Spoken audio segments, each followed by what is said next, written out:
Again good morning children, नमस्कार सभी बच्चों को सुप्रभात, गुड मॉर्निंग, है ना।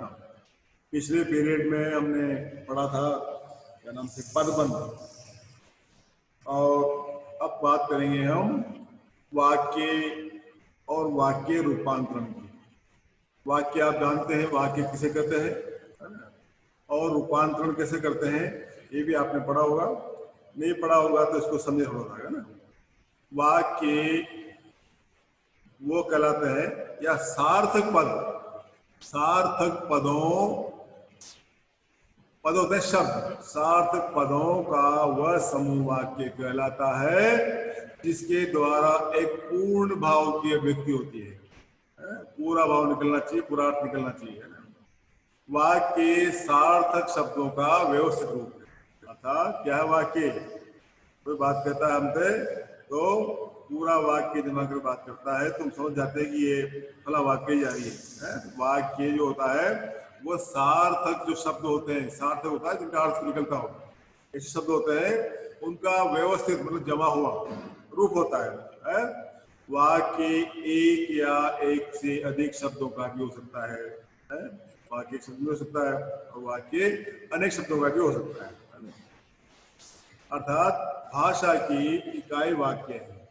भाषा की जो एक मूल रूप में बन जाती है, ध्वनि हो गई, शब्द हो गए, और शब्द के बाद पद हो गए, पद के बाद जो वाक्य विचार हो गया, वाक्य जो बनता है, तो इस प्रकार से हमारी भाषा चलती है।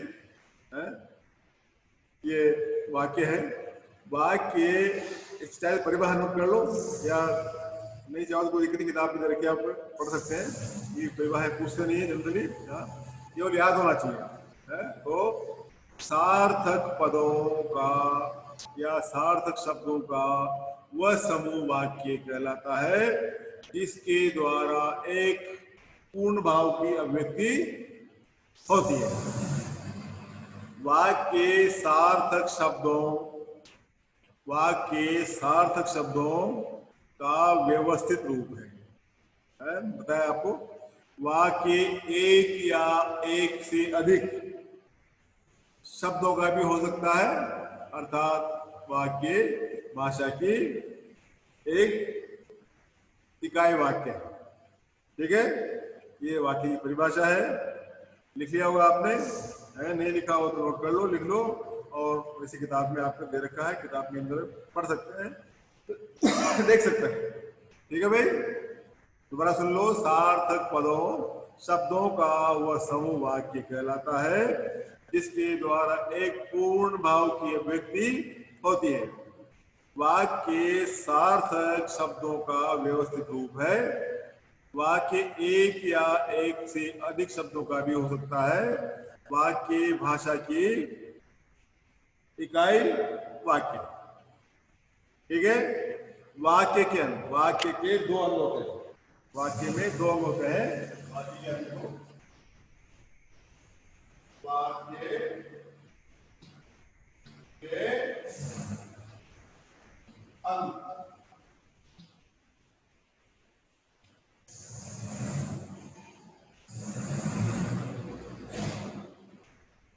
वाक्य के दो अंग है।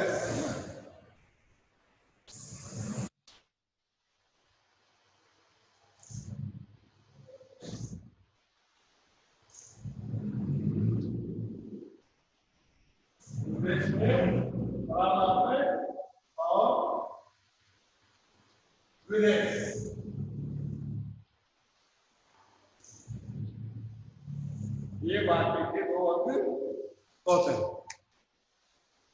उद्देश्य क्या होता है ये जरा समझ लें इसको, है ना। समझ लें, नोट कर लें, लिख लें। वाक्य में जिस वस्तु, वाक्य में जिस व्यक्ति या वस्तु के बारे में संबंध में कुछ कहा जाता है उसे उद्देश्य कहते हैं। वाक्य में क्या नाम से जिस भी व्यक्ति वस्तु के संबंध में कुछ बोला जाता है, कुछ कहा जाता है, उसे उद्देश्य कहते हैं। अतः कार्य करने वाले कर्ता को उद्देश्य कहते हैं, कहा जाता है। ये प्राय संज्ञा सर्वनाम या विशेषण शब्द होते हैं। बात समझ आ गई? क्या उद्देश्य? उद्देश्य है वाक्य में जिस व्यक्ति या वस्तु के संबंध में कुछ कहा जाता है उसे उद्देश्य कहते हैं। अतः कार्य करने वाले व्यक्ति कर्ता को उद्देश्य कहा जाता है। ये प्राय संज्ञा सर्वनाम विशेषण शब्द होते हैं। जैसे राजन गांव जाएगा, राजन गांव जाएगा, अभिमानी का कहीं भी आदर नहीं होता। दूसरा वाक्य है अभिमानी का कहीं भी आदर नहीं होता। पहला वाक्य है राजन गांव जाएगा, अभिमानी का कहीं भी आदर नहीं होता। अर्थात जो दो वाक्य है, दोनों वाक्यों में प्रथम वाक्य में गांव जाने का कार्य राजन कर रहा है। कौन कर रहा है गांव जाने का? राजन। राजन गांव जाएगा, अर्थात गांव जाएगा। कौन गांव जाएगा? राजन। अर्थात राजन का कर रहा है, अर्थात राजन उद्देश्य है। राजन क्या हुआ? राजन उद्देश्य है। और द्वितीय वाक्य में जो है अभिमानी का कहीं भी आदर नहीं होता।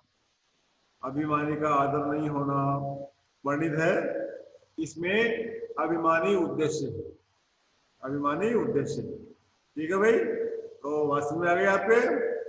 पहला तो हो गया उद्देश्य, जिसके बारे में जिस कोई बात कही जाती है, वो व्यक्ति वस्तु जो भी संबंध में जिसके बारे में, वह उद्देश्य कहलाता है।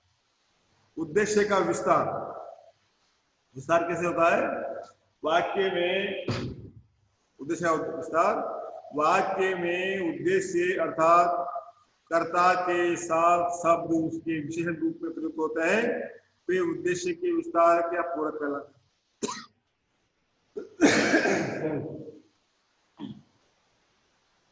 जैसे लोभी व्यक्ति दुखी रहता है, इस वाक्य में लोभी शब्द व्यक्ति का विशेषण है, इसलिए कर्ता अर्थात व्यक्ति का पूरक शब्द होता है। इस तरह से उद्देश्य के अंतर्गत कर्ता और कर्ता का विस्तार दोनों आते हैं। ठीक है, बात समझ गए? अब है उद्देश्य क्या होता है, और सॉरी विधेय क्या होता है। उद्देश्य हो गया कि जिस कर्ता के बारे में कुछ कहा जाता है उद्देश्य कहलाता है। अब है विधेय। वाक्य में उद्देश्य के संबंध में जो कुछ कहा जाता है, वाक्य में उद्देश्य के संबंध में जो कुछ कहा जाता है उसे विधेय कहा जाता है। जो भी बात कही जा रही है उसको उद्देश्य कहते हैं, विधेय कहते हैं। वाक्य में क्रिया और उसका पूरक विधेय होता है। दो चीज होती है, कर्ता और क्रिया। कर्ता तो हो गया क्या नाम से उद्देश्य, और जो क्रिया है वो क्रिया हो गई उसका विधेय। वाक्य में उद्देश्य के संबंध में जो कुछ कहा जाता है उसे विधेय कहते हैं। वाक्य में क्रिया और उसका पूरक विधेय होता है। आदमी जा रहा है, पहला वह पढ़ते पढ़ते सो गई, गीतांजलि लिखती है, अर्थात पहले वाक्य में जा रहा है, आदमी जा रहा है। कौन जा रहा है? आदमी जा रहा है, अर्थात जा रहा विधेय है। पढ़ते पढ़ते सो गई और गीतांजलि लिखती है, अर्थात जो जितनी भी क्रियाएं काम कर रही है यहाँ पर, वो क्रियाएं ही क्या नाम से उद्देश्य का कहलाती है। तो ये हो गया आपके क्या नाम से दो अंग हो गए इसके, उद्देश्य और विधेय, है ना? विधेय का विस्तार भी होता है। वाक्य में क्रिया की विशेषता बताने वाले पदों को विधेय का विस्तार कहते हैं। कभी कभी क्रिया के विस्तार के साथ कुछ पूरक शब्द पद भी आते हैं, जैसे कर्ता कारक को छोड़कर अन्य विभक्तियों के होते हैं, इनको भी विधेय के पूरक यहाँ विस्तार के बाद में रखा जा सकता है। ठीक है, तो ये आपके दो चीजें हो गई। अब है आपके वाक्य के भेद। वाक्य के भेद, वाक्य के तीन भेद होते हैं हमारे यहाँ। वाक्य के तीन भेद माने गए हैं। वाक्य के तीन भेद लिख लो, चाहो तो नोट कर लो।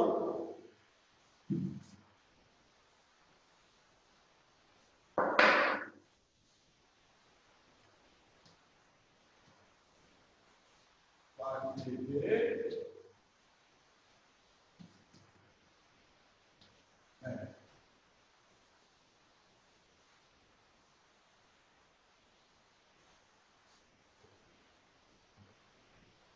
तीन में होते हैं ना।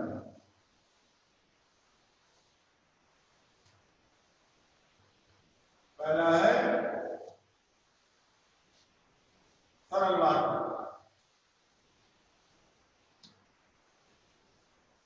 दूसरा है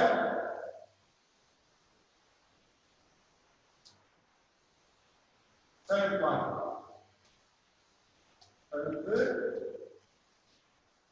वाक्य, और तीसरा है मिश्र वाक्य। इस प्रकार से ये तीन में है। पहला है सरल, दूसरा है संयोग, और तीसरा है मिश्र वाक्य। याद रखना है वाक्य के भेद, याद रखना वाक्य के तीन भेद है, सरल वाक्य, संयुक्त वाक्य और मिश्र वाक्य। सबसे पहले हम बात करेंगे सरल वाक्य की, है ना। सरल वाक्य की बात करेंगे जिस वाक्य में एक ही उद्देश्य और एक ही विधेय होता हो, एक ही उद्देश्य, एक ही विधेय हो और एक ही मुख्य क्रिया हो, उसे सरल या साधारण वाक्य कहते हैं। बात समझ में आ रही है? सुन रहे हो? लिख लो इसको। जिस वाक्य में एक उद्देश्य और एक विधेय और एक ही मुख्य क्रिया होती हो, उसे सरल या साधारण वाक्य कहते हैं। दोनों होना चाहिए, एक ही तो विधेय हो और एक ही उद्देश्य हो और क्रिया भी एक ही हो। तो ऐसा जहां पर आपको लगे उसको टिक कर दो, उसको कह दो कि ये सरल वाक्य है, उसको बना दो, है सरल वाक्य बन जाएगा। जैसे सूरज निकल रहा है, सूरज निकल रहा है, बिजली चमक रही है, वह पुस्तक पढ़ती है, छात्र मैदान में खेल रहे हैं, बच्चा सो गया रहा है, अंकुश व्यायाम करता है। अर्थात यहाँ इन वाक्यों के अंदर एक ही तो क्या नाम से उद्देश्य है और एक ही विधेय है, एक ही क्रिया काम हो रही है। सूरज निकल रहा है, एक ही विधेय उद्देश्य है, निकल रहा है एक ही क्रिया है। बिजली चमक रही है, एक ही उद्देश्य है, एक ही विधेय है। तो इस प्रकार से आपको लगे कि किसी वाक्य में एक ही उद्देश्य और एक ही विधेय है, तो ऐसा वाक्य आप लिख दे उसके बारे में कि ये वाक्य क्या नाम से सरल वाक्य है। आगे बात समझ में, सरल वाक्य की जिसमें एक ही उद्देश्य और एक ही विधेय हो, वह सीधा सा सरल वाक्य है। उसके बाद है संयुक्त वाक्य। संयुक्त वाक्य भी सीधा है, संयुक्त वाक्य भी बड़ा सीधा वाक्य है। जिस वाक्य में एक से अधिक साधारण या सरल वाक्य हो, दो भी हो सकते हैं, तीन भी हो सकता है। संयुक्त वाक्य के अंदर एक भी हो सकता है, दो भी हो सकते हैं, तीन भी हो सकता है। एक से अधिक सरल या साधारण वाक्य हो और उनके बीच में कोई योजक हो, योजक मतलब किंतु, और, तथा, बल्कि, इसलिए, अथवा, तथा आदि द्वारा जुड़े होना चाहिए, तो ऐसे वाक्य संयुक्त वाक्य कहलाते हैं। बात समझ आ रही है? जिसमें एक या एक से अधिक सरल साधारण वाक्य हो और वो किसी योजक होता है जो बीच में जुड़ता है, किंतु, परंतु, बल्कि, इसलिए, और, अथवा, तथा आदि, तथा द्वारा जुड़े हो, मतलब दो वाक्य जुड़ करके एक वाक्य जो बनता है, ऐसा वाक्य क्या नाम से संयुक्त वाक्य कहलाता। संयुक्त, जुड़ा हुआ है। जैसे उदाहरण देखिए इसके, ललित पढ़ रहा था परंतु राजेश खेल रहा था। ललित पढ़ रहा था, बात कर इसको,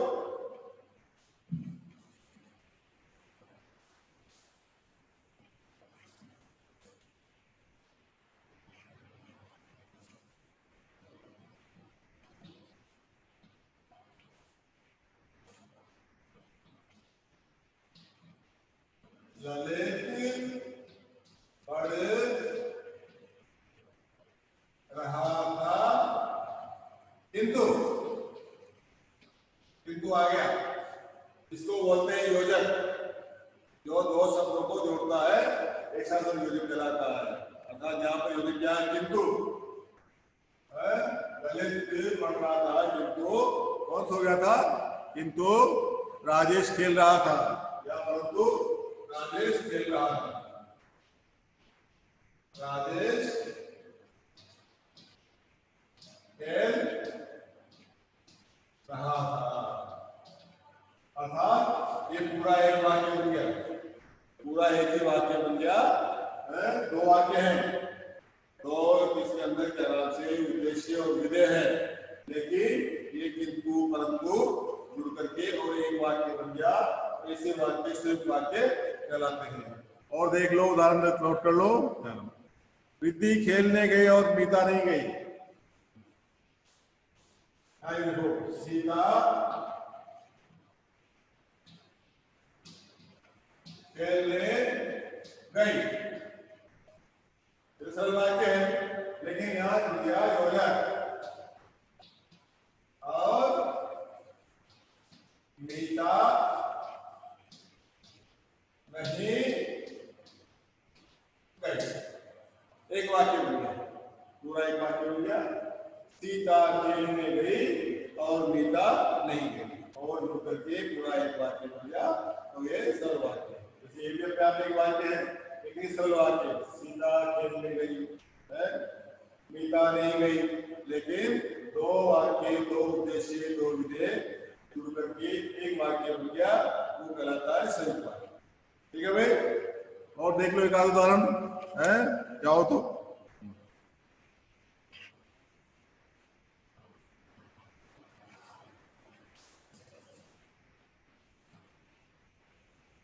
समय बहुत खराब है, इसलिए, इसलिए क्या है? इसलिए जुड़ गया, इसलिए सावधान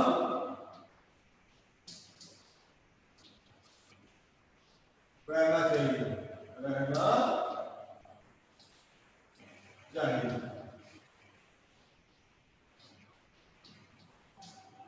ठीक है बेटा? समय खराब है, बहुत खराब है, समय बहुत खराब है, इसलिए सावधान रहना चाहिए। तो बीच में जहां पर भी क्या नाम से ये आ जाते हैं योजक शब्द, किंतु, परंतु, और, या, अथवा, जुड़ करके एक वाक्य बनता है। ऐसे वाक्य बनने पर वो संयुक्त वाक्य कहलाता है। ठीक है? आगे बात समझ में? चलो समझ में आ गई और संयुक्त समझ में आ गई। इन वाक्यों में परंतु तथा इसलिए अव्यय पदों के द्वारा दोनों साधारण वाक्यों को जोड़ा गया है। यदि ऐसे वाक्यों में से इन योजक शब्दों को हटा दिया जाता है तो प्रत्येक वाक्य दो दो स्वतंत्र वाक्य बनते हैं। इसी कारण में संयुक्त या जुड़े हुए वाक्य कहते हैं। बड़ा इजी है, बड़ा सीधा है, कोई दिक्कत नहीं है, थोड़ा समझना है, याद रखना है। और, एवं, अथवा आदि याद रखना है, तो कोई दिक्कत नहीं है। बहुत सीधा है, बहुत सरल है, बहुत सरल वाक्य है। आपको लग रहा है कि यहाँ पर और लिखा हुआ है, इसलिए लिखा हुआ, तथा लिखा हुआ है, या लिखा हुआ है, या दो वाक्य मिलकर के एक वाक्य बन रहा है, तो ऐसे वाक्य क्या नाम से संयुक्त वाक्य कहलाते हैं। ठीक है? अब आता है तीसरा वाक्य, इसको बोलेंगे क्या नाम से? मिश्र वाक्य। तीसरा है मिश्र वाक्य। मिश्र वाक्य में जो पूर्व पद है, पहला वाक्य है, वह क्या नाम से आश्रित वाक्य होता है। इसको मिश्रित, मिश्रित या मिश्र या मिश्र वाक्य। मिश्र वाक्य क्या होता है? मिश्र वाक्य क्या होता है देखें जरा।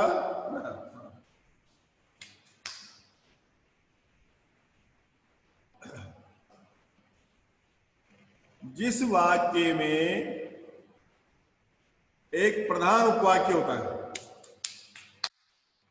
जिस वाक्य में एक प्रधान उपवाक्य होता है हो और अन्य आश्रित या गौण उपवाक्य हो। जिस भी वाक्य में एक प्रधान आश्रित उपवाक्य होता है, प्रधान उपवाक्य होता है और अन्य आश्रित गौण उपवाक्य हो, उसे मिश्र वाक्य कहते हैं। वाक्य में एक से अधिक उपवाक्य होते हैं। ऐसा नहीं कि एक ही हो, एक दो तीन भी हो सकते हैं, है ना, हो सकते हैं। अधिक उपवाक्य होते हैं। जैसे वह कौन सा मनुष्य है जिसने महाप्रतापी राजा भोज का नाम न सुना हो। इस वाक्य में वो कौन सा मनुष्य है, प्रधान या मुख्य उपवाक्य है। वह कौन सा मनुष्य है, ये तो हो गया प्रधान उपवाक्य है।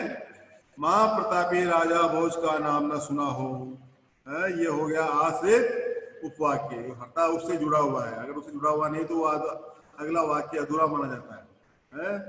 आश्रित उपवाक्य प्राय जिससे ताकि, जो, जितना, जो, त्यों त्यों, क्योंकि, जैसे तैसे आदि योजक शब्द जुड़े होते हैं। जैसे कि, क्योंकि, जितना, ताकि, जैसे कि, क्यों, क्योंकि आदि वाक्यों से जुड़ करके वो बनता है। ये बता रहे हैं आपको, उदाहरण दे रहे हैं इसके। मालिक ने कहा कि कल छुट्टी होगी। पहले समझ लो इसको।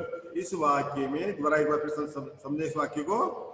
जिस वाक्य में एक प्रधान उपवाक्य एक अन्य आश्रित गौण उपवाक्य हो, वो मिश्र वाक्य कहलाता है या उसे मिश्र वाक्य कहते हैं। बात समझ लो ना, पहला वाक्य जो है वो प्रधान उपवाक्य होता है और उसके साथ जो अन्य आश्रित जो वाक्य है वो जुड़े हो, वो क्या नाम से मिश्र वाक्य कहलाता है। वाक्य में एक से अधिक उपवाक्य भी हो सकते हैं, ठीक है। अर्थात आश्रित उपवाक्य है उपवाक्य प्राय की, जैसे, जिससे कि, ताकि, जो, जितना, जैसे, क्यों क्यों, चूंकि, क्योंकि आदि जो योजक शब्द जुड़े होते हैं, इनसे जुड़ा होता है। मिश्र वाक्य के उदाहरण देखिए आप। मालिक ने कहा कि कल छुट्टी रहेगी। मालिक ने कहा कि कल छुट्टी रहेगी, ये वाक्य। मालिक ने कहा कि कल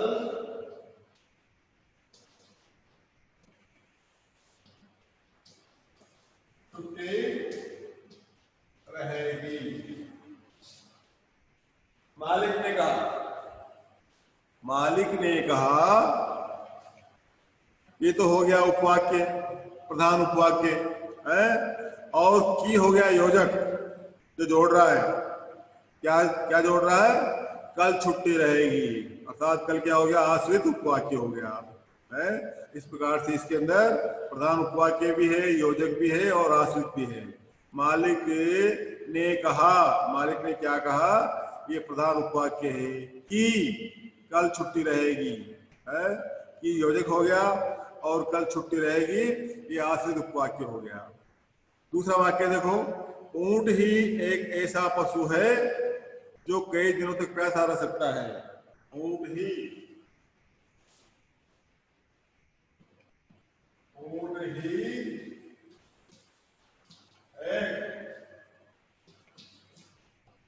ऐसा पशु है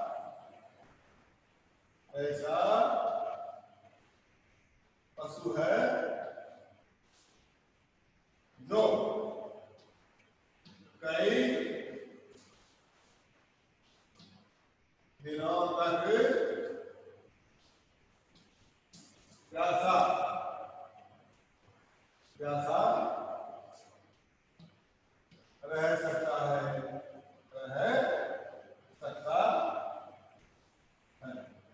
अब ये देखो इसके अंदर प्रधान वाक्य क्या है? इसका प्रधान उपवाक्य है क्या नाम से? ऊंट ही एक ऐसा पशु है। ये तो है प्रधान वाक्य। ऐसा पशु यहां तक ये हो गया, तो बोलेंगे प्रधान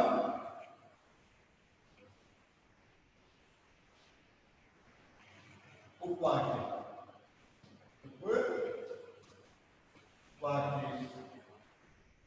ये हो गया यहां से हम जो जो है योजक, योजक, योजक, और ये हो गया आश्रित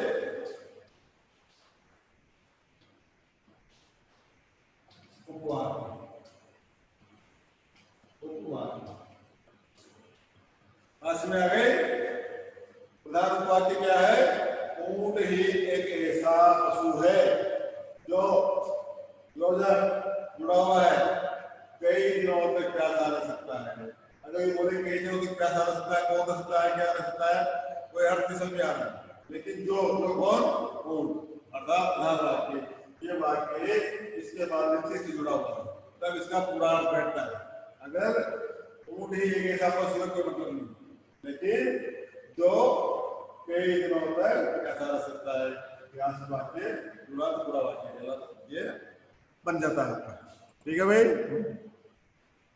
ये वही भारत देश है जिसे पहले सोने की चिड़िया कहा जाता था। ये वही भारत देश है जिसे पहले सोने की चिड़िया कहा जाता था। आज समझ रहे हो? वही भारत देश है, यह है प्रधान उपवाक्य। और कि जिसे, जिसे ये हो गया योजक, और पहले सोने की चिड़िया कहा जाता था, ये हो गया आश्रित उपवाक्य। तो इस तरह से ये मिश्र वाक्य है। तीनों ही वाक्य सीधे हैं, सरल है। मिश्र वाक्य, आश्रित उपवाक्य तीन प्रकार के होते हैं।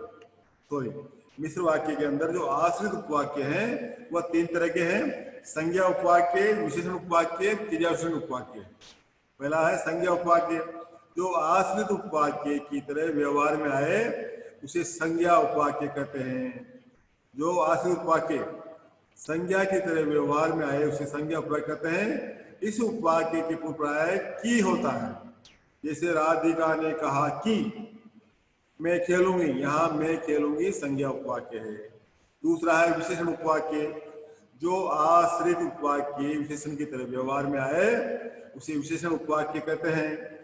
जो आदमी कल आया था आज भी आया है, जो आदमी कल आया था, विशेषण उपवाक्य है। इसमें है जो, जैसा, जिसे, सो आदि शब्दों का प्रयोग होता है। और क्रियाविशेषण तीसरा जो है क्रियाविशेषण उपवाक्य, जो आश्रित उपवाक्य क्रियाविशेषण की तरह व्यवहार में आए वह क्रियाविशेषण उपवाक्य कहलाता है। जब पानी बरसता है तब मेंढक बोलते हैं। यहाँ जब पानी बरसता है क्रियाविशेषण उपवाक्य है। इसमें प्राय जब, जहाँ, जिधर, जहाँ, जो, यद्यपि आदि शब्दों का प्रयोग किया जाता है। तो ये आपके वाक्य विचार पूरे हो गए। अब वाक्य का रूपांतरण करना है।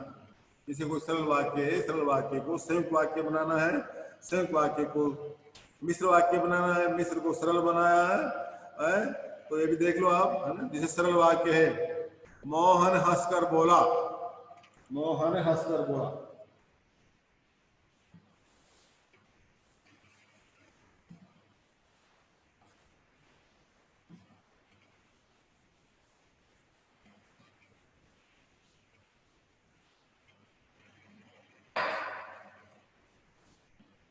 सरल, सरल क्या है? मोहन हंसकर बोला। अब इस वाक्य को बनाना हमको क्या नाम से? संयुक्त वाक्य। कैसे बनेगा? यहां पर योजक होता जुड़ता है, और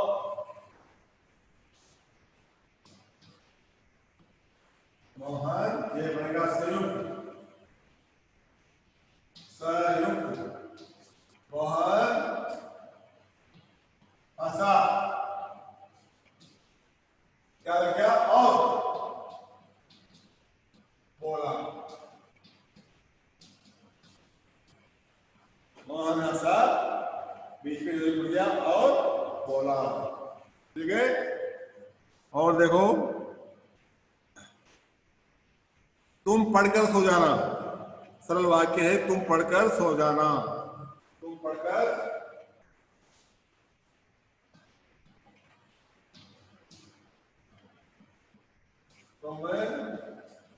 पढ़कर सो जाना। कैसे बनेगा संयुक्त वाक्य?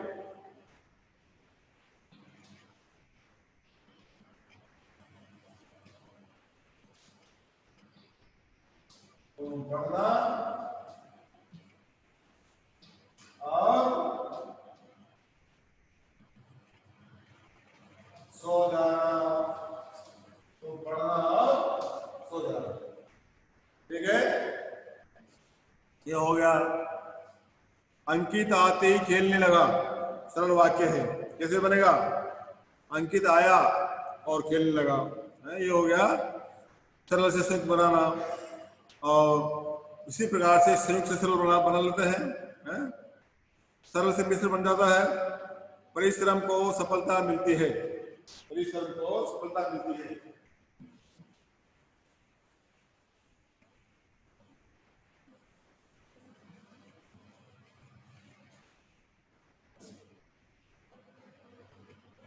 परिश्रमी को सफलता मिलती है।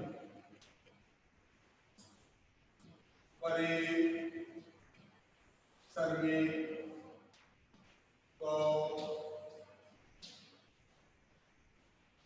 सफलता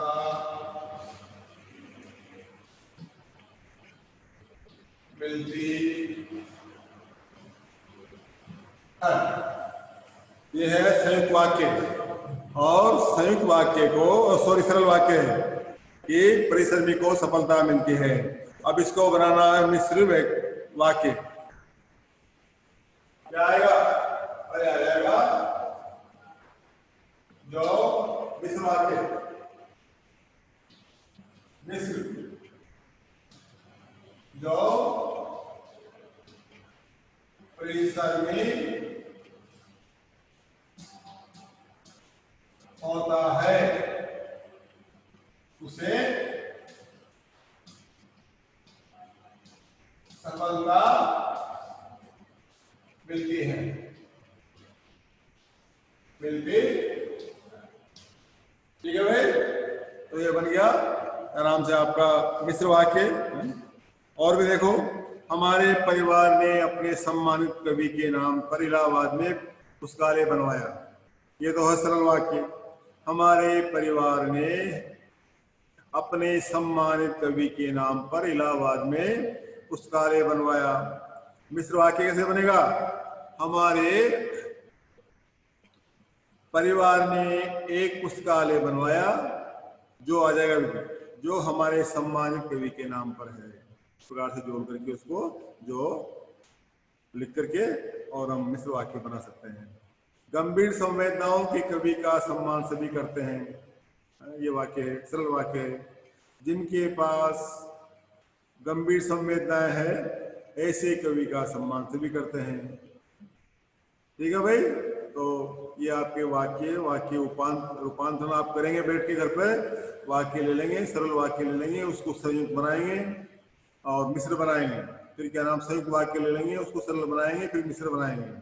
फिर क्या नाम से आप संयुक्त मिश्र वाक्य ले लेंगे, उसको सरल बनाएंगे, संयुक्त बनाएंगे। इस प्रकार से एक दूसरे वाक्य का ऐसे रूपांतरण करेंगे तो आपका अच्छी प्रकार से अनुभव हो जाएगा, आपके अच्छी प्रकार से समझ में आ जाएगी, ये बात है। तो आज इतना ही काफी है, ठीक है। और ये आपका वाक्य उच्चार भी आप पूरा हो गया है। आज आपका क्या नाम से पदबंध पूरा हो गया है, समास पूरा हो गया है। बाकी आप पत्र, निबंध, अनुच्छेद, सूचना लेखन, संवाद लेखन, विज्ञापन लेखन बैठे बैठे घर पे करते रहे, ठीक है।